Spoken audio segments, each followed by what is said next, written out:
are the mean streets of South Central Los Angeles. Street gang country. Home to the biggest and most violent street gangs in the nation. Bloods and Crips.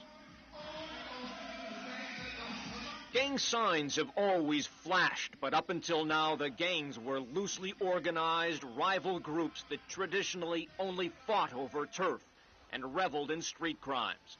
Now drugs and big money, beepers and gold have molded a new game. And major players are evolving as gang godfathers who are bringing a chilling organization to the gangs. L.A. County Detective Rick Graves, who has worked gangs for 8 years, calls it frightening. You're starting to see, I think, the very beginnings of almost an organized crime, just similar to what you might have seen, what was seen back in the 20s and the 30s on the East Coast, and the quote-unquote mafia.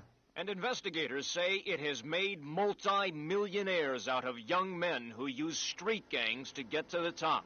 Among them, 32-year-old Wayne Day, known on the street as Honcho, 28-year-old Michael Harris, street name Harrio, and Freeway Rick Ross, also only 26 years old. On the street, they are referred to as high rollers or shot callers. In this exclusive tape obtained by Action News and never seen before on television, about 500 Crips pack into a high school football stadium, and high roller Wayne Day instructs them on how to carry out a drive-by shooting. So we waiting to get in somebody's ass. James Lester, a one-time enforcer in the Harris drug organization, who chooses not to have his face on camera, says the Godfathers and their henchmen mean business. Coming to you with a shotgun, blow your head off and start laughing. That's how it is. Oh, yeah. And like godfathers of traditional mob families, the high rollers take care of their own, organize their people, and reward their troops with large parties like this one set up by Freeway Rick.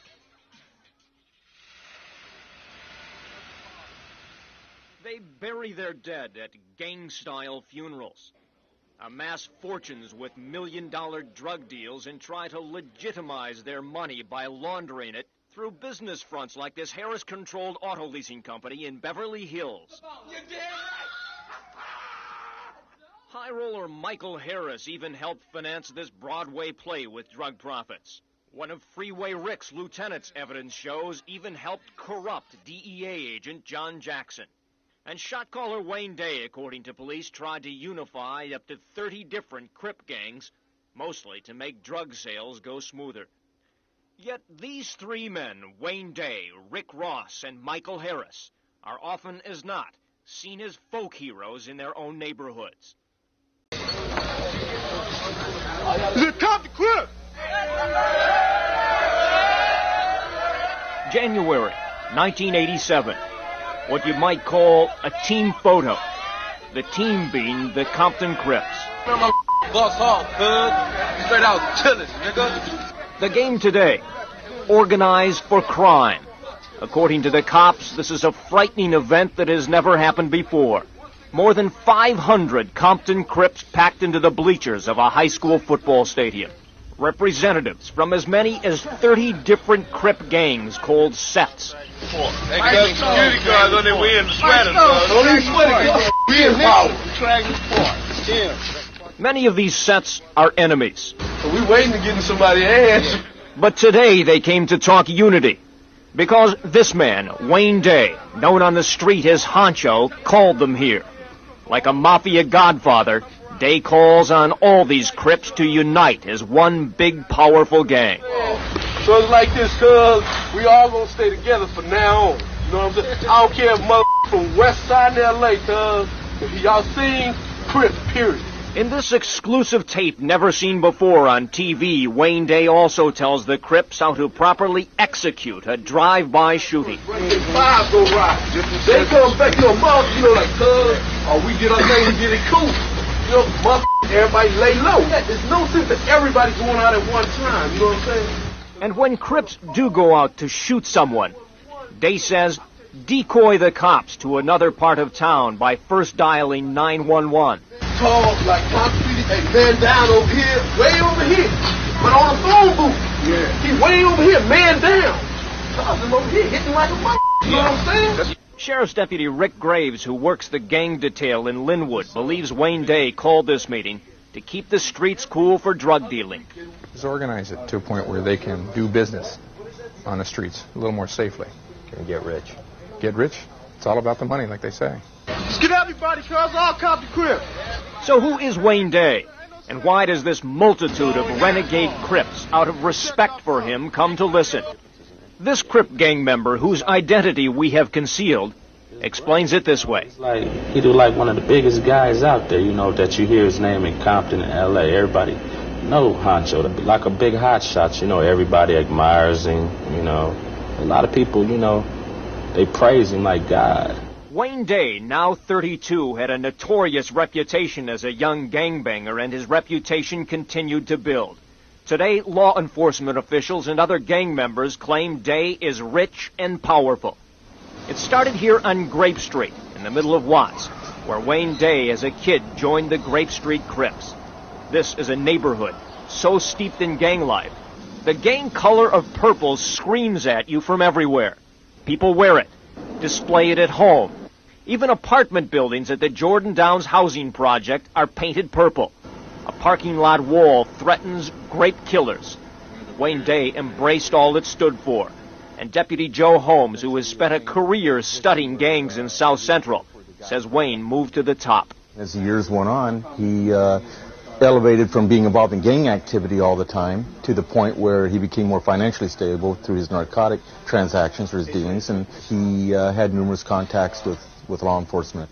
But like a mafia boss, Day always seems to escape jail time, even though his arrest record looks like a laundry list of criminal activity.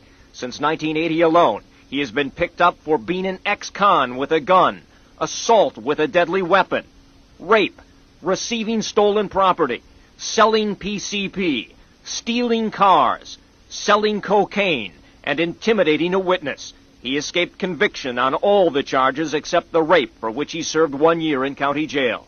The police complain Wayne has a way of convincing people not to testify against him. A Molotov cocktail exploded cars in front of this Pacoima house after the resident had filed a witness intimidation complaint against Wayne Day. The case was later dismissed. And when Wayne Day's younger brother Kenny was shot to death at this Union 76 station in Compton a year ago, this gang member, who later was convicted in connection with the murder, explains Wayne's cronies got to him before the police did. I was at the gas station getting some gas in my car, and the dude pulled up in his car and put a gun on me and made me get in his car. And then they tied him up and took him here to this boarded-up apartment at the Jordan Downs project on Grape Street. They said I knew the guy who had killed him. I'm like, I don't know him. They said, yes, you do, yes, you do. I couldn't argue with him. I got jumped on and stabbed in the head about 3 times, then they had left. He says the two henchmen never mentioned Wayne Day, but there is no doubt in his mind why he was fingered. Word on the street was Wayne Day was offering a $50,000 reward for the capture of his brother's killer. They was like trying to do his business to letting him do it. After Kenny Day's murder, all hell broke loose on the streets. Retaliation came big. Within a week, Grape Street Crips executed as many as 12 drive-by shootings. Deputy Sheriff Roland Garcia believes the carnage was carried out as respect for Wayne Day and family. They didn't know at the time who was actually responsible for slaying Kenny Day. But nonetheless, they automatically assumed it was their traditional rivals, so they took it upon themselves to retaliate at them. Standing here at the corner of Hooper and 93rd in the middle of blood gang territory, 25-year-old Michael Bolton became one of the victims, a man in the wrong place at the wrong time. His mother still grieves and calls her son's murder senseless. I don't see the point in, them going and doing these things because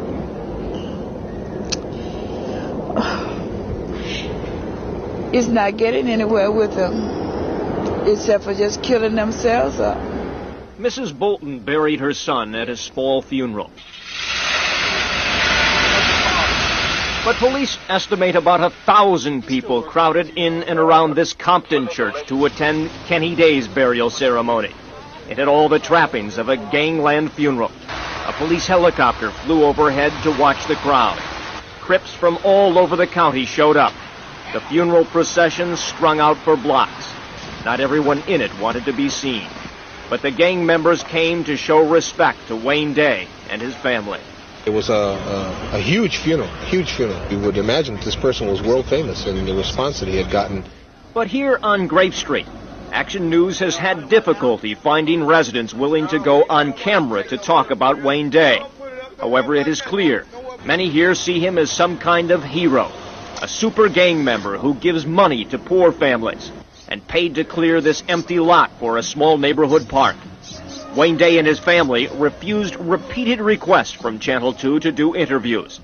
But a stop to shoot this house on Grape Street, where investigators say Wayne often stays, drew a heated response from Wayne's father. You open up a can of worms, you get yourself out of it. I don't give a I'll go to jail. Honey, don't. No, I don't give a damn. He put that bullshit on camera. I don't give a Daddy. Look, I worked all my goddamn life, worked hard and all this shit, and they come up with some bullshit. I'm tired of this shit. These people are crazy. They're nothing but racist. They do this goddamn shit every time a black person's got something. You got to get it by dope, hook, or crook.